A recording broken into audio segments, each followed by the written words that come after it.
The personal views expressed by our podcast guests are their own and are not legal advice or official statements by their organizations. Hello, my name is Debbie Reynolds. They call me the Data Diva. This is the Data Diva Talks Privacy podcast, where we discuss data privacy issues with industry leaders around the world with information that businesses need to know now. I have a very special guest on the show from Washington, D.C., Filipe Pinto. He is a researcher and strategist, also the author of Consumer Controlled Digital Twin Architecture and Consumer Control Data Absolutists. Welcome. Thank you, Debbie. It's a pleasure to be here, and thank you for inviting me. I really appreciate it. Well, yeah, I love data people. So you and we were connected on LinkedIn and we had a chat. I think we had a meeting and we just hit it off right away. And I thought, oh my God, I love conversations where I feel like we could have recorded what we talked about and that would have been the podcast. Happy to have you here and happy to have you on. You just have a fascinating background in data, and the things that you're interested in and researching are tremendous. But give me an idea of your journey. How did you come to this stage and this state in life and your work in digital twins and AI and all things data? Right. So I've been fascinated. Educationally, I'm an electronics engineer. Okay. And from an early stage in my career, I've been fascinated with digital twins. Okay. Digital twins as a mechanism to hyper efficiency, right? The ability for systems to sense and learn and adapt in real time. And then combined with that, there's this innate alignment with the Enlightenment philosophy, right? The Enlightenment rebellion. The conviction that freedom begins with ownership of the self, right? And I wanted to carry this to the digital age. And so I initially started in 2008, went the startup route, okay? And to give control of the digital twins to people, not corporations, not OEMs, give the control of digital twins to people. But I realized that there were a lot of missing blocks, okay? And so I decided to veer off to the research route, and I started a PhD. And this notion of the consumer controlled digital twin architecture is the result of my PhD. So in that route, in that research route, I went deep on the rabbit hole of privacy from a legal standpoint, from a philosophical standpoint, and from an economic standpoint, right? And I try to organize this all in one. And so that's how I get here. But above all, it's this deep-seated belief of the self, of the freedom, our ability to be free agents in the digital era, and the ability for us to have the control of our data. Not through legislative processes, but de facto control, meaning the data is on my side. Okay. There is no cloud. It's believed in the personal AI paradigm, in the sovereign compute, in the personal cloud, everything at the edge, everything close to the consumer. So I think that's been my journey. That's fascinating. As you're talking, just so many wheels are turning in my head. First of all, I just want to clarify for people. So I work in all types of industries because I'm a data person. So my folks in IoT think a digital twin is something different than what we're talking about. So for them, digital twin is a representation of maybe like a physical space or some type of system. Where you're talking about digital twins, you're talking about a digital self-sovereign identity and who owns and controls it, correct? So very good point. And I appreciate you making that clarification, Debbie. And I appreciate you doing it because people may confuse. So when I speak about digital twins, I'm talking about the digital twins of your wearables, of your iPhone, of your car, of your washing machines. Okay. it's not a coincidence that in my paper, I talk about Tesla and the fact that they've been early adopter of digital twins for their cars. So there's a digital twin for every Tesla that is out there that is being used to train full self-driving, and it's giving these huge, humongous valuations and all of this stuff. And then also, it's curious that segue into that other idea that you have is that when we aggregate all of these device digital twins, we can create the personal digital twin, which then becomes a replica of ours.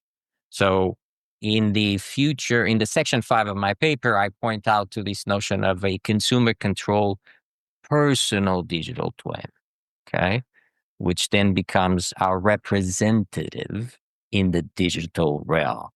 Someone whose AI and data is all controlled by us, and then we can let loose in the digital world.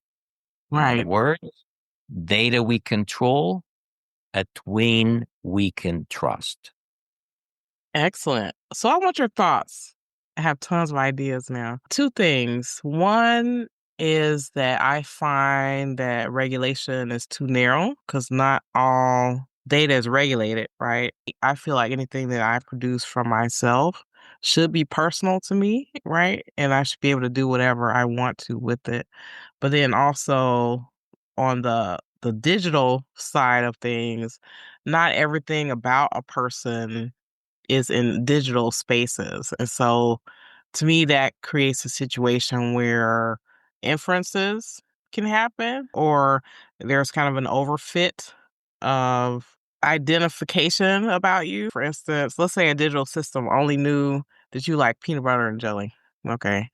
They could probably say, well, that's the only thing that Philippe eat is peanut butter and jelly because that's the only information that I have, or he loves that, or he eats it all the time. And so those are both kind of the two gaps that I see in those spaces. But I want your thoughts. That brings a very interesting concept over here, which is this notion of biased AI based on the narrow sets of data that they consume, or because one group is overly represented over the other, or one group is not even represented, right? And so that is something that I think we need to research further. Because look at this, Debbie. There's aspects of this enchilada that I can go very deep.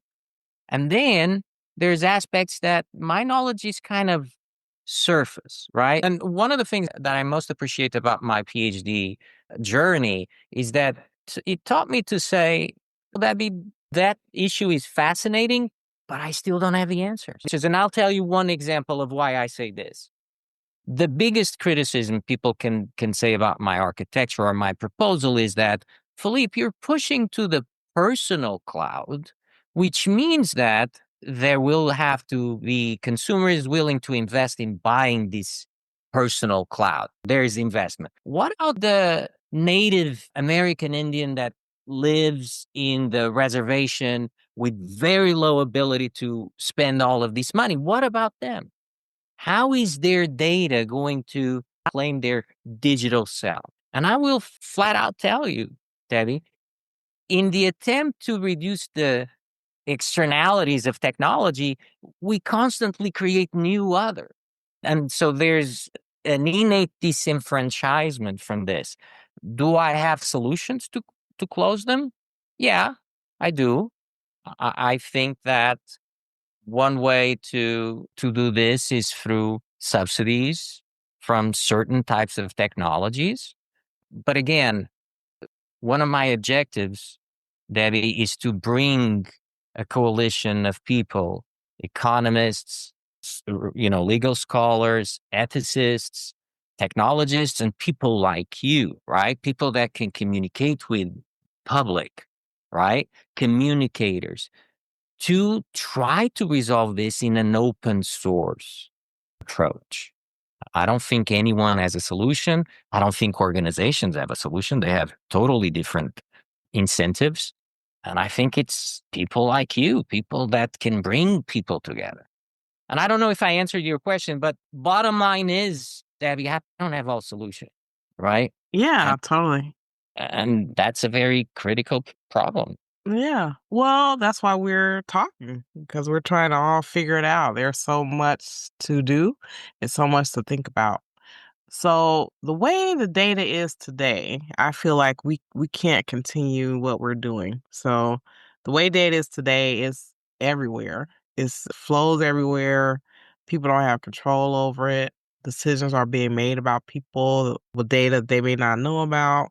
People are concerned, right? They want more control, especially to be able to take back their data or be able to like say, I don't want you to use my data anymore. Data systems, I tell people, data systems are made to remember data, not to forget it. So it's the opposite of privacy. And it's the opposite of what some of these regulations are trying to do. But then also operationally, the organizations really struggle with trying to do things like have people opt out of things or getting rid of their data. And so I feel like when I think about self sovereignty, I think about the future where a person will be like a bank of their own data and they can decide whether they want to share or not. And it's a very dynamic situation where that data, the company has to come to them as the source of data and they can shut data off or on like a faucet. And so that's what I think, but I want your thoughts. I mean, Debbie, this is why I think, well, on our first conversation, we enjoyed so much, each other's thoughts because we are very aligned. I so happen to be very aligned from the engineering perspective, so to speak, right? But it's amazing how many people think like you and how many people are aligned with us, right? So let me tell you one thing prior to do that. I agree with everything you said, but let me just go a little bit deeper, right? So the way I see my work is the way to evolve to an era of engineered privacy, not legislative privacy. Okay. So, as you were saying about my data bank, right? People should come to me to see if I can share the data or not. I've evolved that to a slightly different concept, right? So, my concept is data stays with me, so I have de facto, not de jure, not legislative. I have de facto control. The data is on my end. I have physical control over my data. Okay. Because the way we do this is the digital twin, for instance, a digital twin of this iWatch that runs somewhere in the Apple cloud now runs on my side, runs on what I call the edge gateway. Okay. So the data is on my side. So I've evolved this notion to the post consent era. There's no consent because the data never moves. AI models move, AI parameters move, and everything is trained and inferred on my side. Okay. So this is what I call the engineered privacy versus what we've been doing as legislative privacy. So what I want is don't claim privacy, engineer it. And that's how I say. Now, you may say, Debbie, how do we get here? And how do we get here is, to me, a fascinating thing, right? And I'm sure you talk to a bunch of people and they'll give you different ideas, right? So here's my idea of how we get here, okay? So Kodak releases a camera that has 100 slides as a roll inside. And the idea here, for $25, you take the 100 pictures and then you send it to Kodak and we send you the pictures. So no more the cloth over your head and then you shoot the picture. No. And so what happened was a bunch of journalists, sensationalist journalists, decide to take picture of the socialite parties, the elite parties, until they do so of a party of two proeminent attorneys. And these two attorneys then get together and write a paper about the right to be left alone, which to me is the event that triggers privacy, right? Here's my point. Technology, since that camera from Kodak up until today has never been engineered to empower privacy. We develop innovation and then we think about privacy. You see what I'm saying? And so we did that with a computer, we did that with the internet. We're doing it now with AI. God knows we're doing it with AI. And so we shoot first and then ask questions. And so we are always one step behind. And with this approach, it will always be very impossible for us to get privacy. And so here is my claim of don't claim it, engineer it. And I'm sorry I went over this big round, but to me, it's important that you understand where do I see privacy? Because one of the issues that I see many times, Debbie, is that because I'm an engineer, when I talk to legal scholars, or because there's a huge amount of legal scholars thinking about privacy, thinking about how we're going to do privacy in AI, they always look to me as you can't articulate the history of privacy from a legal standpoint, and I can. Or when I talk to ethicists, ethical scholars, and they say, you can't articulate the ethics of privacy, and I think I can. And so, Yeah, you did. but you see, it's this important thing, Debbie, when we are talking to these different audiences that we say, hey, I know more or less how you say this, or what your perspective is about this topic, right? Because one of the biggest discussions is about data propertization. Data propertization in Europe, it's blasphemy. Data cannot be property, right? And they've built their approach to data on that sense. Over here in the United States, we know that corporations rule the world. So schmeckle, schmeichel, for them, it's the same thing, right? They're not going to worry too much. But there's a bunch of concepts. So data propertization, am I in favor of data propertization or not? And the answer is, if you own the data, does that discussion take place? I don't think so. The data is on your end. There is an OEM, because look at this, Debbie. There's a manufacturer, an iWatch manufacturer, not Apple, but an iWatch manufacturer out there that says, I want to engineer my smartwatch with privacy in mind. I'm going to develop, I'm going to manufacture, and I'm going to use this architecture to allow the consumer to have the twin on their end. I, as a manufacturer, am willing to stay away from the data. I am willing to have my models train on the consumer side and pay for the training versus what we have today. And you and I know what is today. The more data, the more power the corporation has. So I'm sorry, a long enchilada again, but I just wanted people to understand a little bit more about the perspective I have about privacy and why I say certain things the way I say. Yeah, I agree with you. So I think when people think about privacy in a legal sense, the problem with it is that for me, law is more about the rearview mirror, not the future. And so that is the problem because in order to really protect someone's privacy, it has to be more proactive as opposed to reactive. And I think what you're articulating is that you want to solve a problem before it's a problem. So the problem is once you share the data out, people lose control. So you're saying let's handle the control part up front and then we don't have to worry about these other downstream effects, correct? Absolutely that.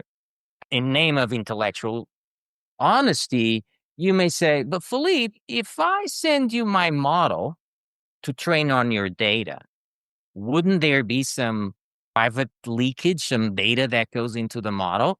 And I would say, yeah, in name of the honesty, but we have moved the ball forward. Is it going to be perfect? No. Are there technologies that will eventually solve this issue? Yes, homomorphic encryption, other aspects of encrypting data so you can train without leaking data. Problem is right now, homomorphic encryption is very, very slow. It's incredibly slow, right? And And so, expensive. and expensive. It's expensive. But I think that we need to continue to take the ball forward. And let me just put something in parentheses over here, real quick, Debbie, which is this notion of, I mean, we've known that people you talk to, Debbie, people that are your friends in the self sovereign identity arena, right? And I'm sure there's others, but people have been fighting and preaching to the fish for the past 20 years.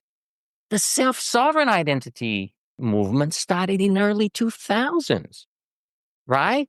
Federated learning from 1999, they start saying, hey, Microsoft wants all our data. What's up with this with the passport, right? And then Microsoft turns out has a great engineer, Cameron. Okay. He is an amazing engineer that joins the self sovereign, well, what becomes then the precursor to the self sovereign. And these people have been fighting and architecting, right? Evernym, then the first in the blockchain, right? So I think we stand on the shoulders of a lot of other people and we just need to do our part. That's all I wanted to say. Well, I think one of the key things that I tell people about this is that, first of all, I think it will happen. I think it has to happen because the way that we're going now with data is unsustainable, I feel. But also, the technology has, exponentially improved in those 20 years or in those many years, so that the things that we were talking about philosophically can be done now. Now it's like, do we have the will to do it? Can we fight? The incumbents still want data in a huge bucket where you have to go to them, right? And the technology exists now where you really don't have to do that, but it needs to be more of a groundswell and getting more companies on board with the fact that really this solves a lot of problems that we're having right now. But then on the flip side, I want your thoughts on this. A lot of people make money on these problems that we're talking about. So for them, they may be in whatever realm they're in, they may be saying, well, let me continue on the path that I'm going because I'm making more money this way. But I think in the future that will dry up. I don't know. What do you think? So, very good question. And when I talk to the economists, especially the specialists in data economy, that's something that immediately comes up. And one of the criticism is, Philippe, what in God's name would ever lead Apple to get away from the data drug? Because to them, they can't even fathom their existence without the data from the consumers. I mean, it's just ingrained, right? And my answer is this: there is always a new era. And I think that the new era that is emerging is 3D printing. Okay. The ability for you to build devices that are now currently built by large OEMs, large manufacturers, right? And so my claim to fame is to say this: imagine a company that right now prints cars. Okay. A case in point, Divergence 3D, a company out in California that builds supercars at this time, but actually they build the machines that build the car. There's a world in which we can go to these guys and say, hey, don't build the infrastructure for surveillance. Don't build it. Use this other architecture. Give the data to the consumers. Give the telematics of your cars to the consumer, right? And so what I'm seeing here as a possibility, okay? Because short of a miracle, I mean, Debbie, short of a miracle, Apple, Tesla, Microsoft, Bosch, Samsung will never get their data. Never, right? Their investors would just abandon, right? So our hope is that these new industries that are emerging, okay, will be able to accept this new era of engineered privacy. I don't want to spy on my consumer. Even if my only objective is to get data to improve my product, even if that was the case, I would get this massive amount of personal AI. I want to not do that, right? And so, again, in name of intellectual honesty, I don't want people to think that I have a crazy idea that we're going to influence Apple. No, we'll never do that. I mean, Debbie, the data is what really is evaluating their business. Tesla's stock is a reaction of that. It's not because they build that many cars, it's because everyone knows that FSD is going to power robots. It's going to power everything that has to see. So that is my perspective on that, Debbie. So what is the incentive then for companies to move in this direction? So I'm not talking about the Apples and the Yeah. well, to me, I think Apple. So OS makers to me are different than other types of companies because, like Apple, well, this pretty much the mantra at Apple. They're like, trust us with your data because we care about your privacy. And so people do give them data because they're like, okay, I get something. I feel like I get something in return for what I use. And so to me, that's probably the best that you can ask for in that type of situation. But how do we get other companies to move towards this new type of thing? And so before you answer, I'm gonna bring up another Kodak example. And so remember, I believe Kodak, when they were doing their regular print business. Well, first of all, Kodak, they made so much money on development of film that they did not want to give that up. So, and then when digital came out, they didn't want to do that because they're like, well, if we do digital, then we're going to give up all this film business. And so they're like nowhere now, right? And digital is the thing. And so that was like a really bad play for them. So I feel like we're kind of at this moment now where if companies don't try to pivot, it's gonna be, maybe not tomorrow, maybe not in 5 years, but I think the money train is gonna stop at some point and companies need to change. But what's your thoughts? Okay. So a lot of good points over there. And I just want to make sure that I address them. Okay. I agree 100%. No buts, no otherwise as we do, Debbie. Okay. Apple seems to be having a slight more consumer centered approach to the way they use data. And one could articulate that the fact that they're not on the leading edge of AI may be a consequence of the idiosyncrasies that reflect from that. Hey, I don't want to spy on my customer. So I completely understand that posture. And this is an Apple, this is a Mac, and this is an Apple iWatch, right? Uh, Having said that, you bring something very interesting. Are we at a Kodak moment in the privacy sector? Are we at that Kodak moment that says, you didn't embrace privacy, you're going to have the same result of a Kodak, right? That goes into obsolescence because no one wants to do film. My answer with what I know right now, Debbie, is that I don't think we're there. And the reason I say we don't think we're there is that we are in this race with the Eastern Bloc of who gets to AGI, right? And so what we've seen is that all impediments to accelerate that race have been removed, right? I mean, there was a piece of legislation that said, you can't, over the next 10 years, sue anyone or try to stop the data flow. And so, no, I don't think we're there. I think that the European efforts of the AI Act also are not going to do much about it because the way I see it is that there is similarities between this race and the race during the Second World War to see who got to the atomic bomb, right? We did everything we needed to do to make sure we got to that technology first. I think there's a parallel in there. Now, am I hopeful about the future? Absolutely. Otherwise, we wouldn't be doing this. Okay. We just need to increase our voice. I think that, and I apologize for the analogies, but I'll give this one more.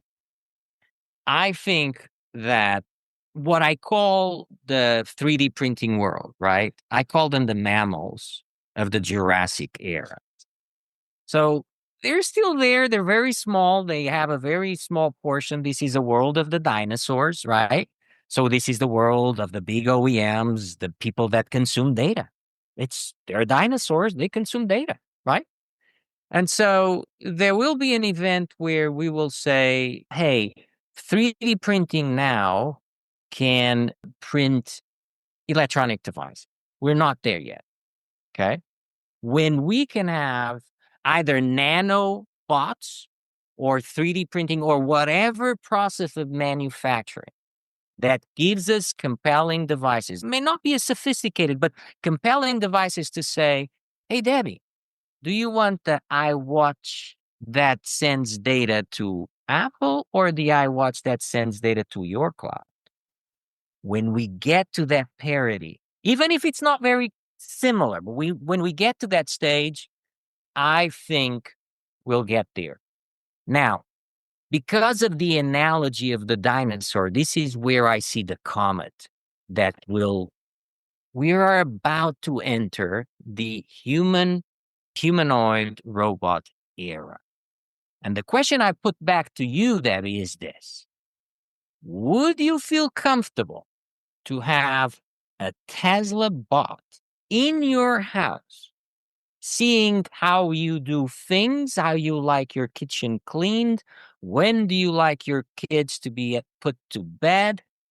Do you feel comfortable with having all of that processes of your life in a Tesla server? No, I would probably buy a Louisville Slugger baseball bat.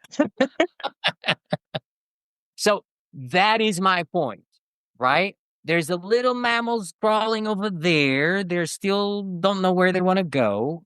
But I think we need to bring them up to speed. And I think the aha moment is going to be, wait a minute, I have a droid inside my home and I do this to you.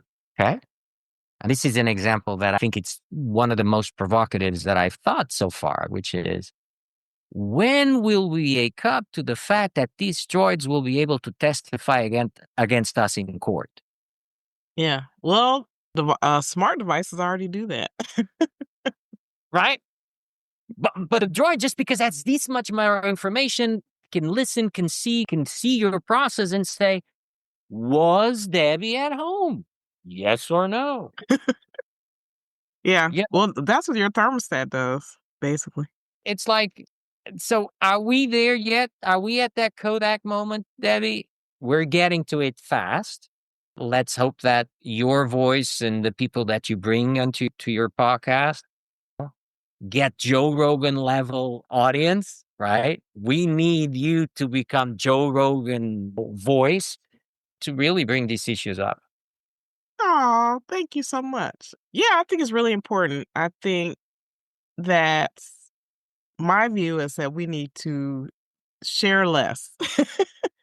And so how do we do that? And so there are ways there are some low tech ways to do that. I think a lot of people are thinking about that as well. And so I think the future is going to be really interesting because there are so many technologies now that are really being pushed and being invested in. And so I think that a lot of those answers that we have about technology will come because there will be more advancements that come more rapidly probably because of AI, the money that's being spent there. I think that the escalation of the innovations will come fast and we'll be able to do a lot more of the things that we're talking about today for sure. Completely agree with you, Debbie. And AI, this notion of the AI co founder, right? The ability that Debbie now is Debbie plus a bunch of intelligent agents, one that reaches, sends emails, reach out, see the papers. Your voice will now be multiplied by AI. I do think that you are right. There is a bunch of contributions and we need to recognize them. And one thing that is important as well is that one thing I would like to ask you, Debbie, if you were to look back and see what was the one technology that was developed, that was engineered to privacy, what would you say? Probably the one that could be most capable to be something that could enable privacy. Is that what you mean? Yes. Looking back, what private? Because I said we've never engineered to be private. Mm-hmm. We're not engineered for privacy, with the exception of one. Oh wow. Oh, I would know. I don't know. I don't. Tell me. Tell me. So the only technology, and this is fascinating, the only technology that was engineered for privacy was cryptography. Mm. So the cypherpunks, when they decided, hey, let's do PGP, right? Let's encrypt information so we can send it with everyone knowing. And that in combination with digital money leads to Bitcoin. Bitcoin initiates the blockchain revolution. That's how we got decentralized identifiers, so on and so forth. So there are a lot of small contributions. It would be great to have another contribution such as cryptography. Okay. And I don't know what it might be. And I think we will find out because you will find those people, bring them together, and we'll invent the next phase. That's so cool. Well, I think we will have to join two things together. So when I think about cryptography, I think of it the thing that I think about is different from privacy. It's like Hmm. when I think of cryptography, I think of it as a key to a house, and I think of privacy as like a deed to a house, right? So in my mind, those two they can work together in some way Yes. to Yes. create what we want truly, Yes. which is I have a right, and then this is how I protect the right that I have. Yes. And don't get me wrong. Privacy is incredibly multidimensional. Totally. One of the things I did on my PhD was a mind map, and the mind map tool that I use usually runs out of memory because it is that multidimensional. And so I completely agree with you. Cryptography as an engineer, as the geek in mind, okay, as the geek in me saying to you, yes, that is something I can look back. That is the trigger, the start, the genesis of the consumer empowerment. Without it, we wouldn't have built all of the other blocks. That was my point. That's fantastic. So, Philippe, if it were the world according to you and we did everything you said, what would be your wish for privacy anywhere in the world, whether that be human behavior, technology, or regulation? So, with the risk of coming across as repeating myself, I want us to stop legislating about privacy. I want us to engineer it. Okay. I want us to create devices in which privacy is not an afterthought. Privacy was an afterthought for the internet. Privacy is going to be an afterthought for AI. So I think that in a privacy engineered world, it's the only way for us to have our digital self determination. Okay.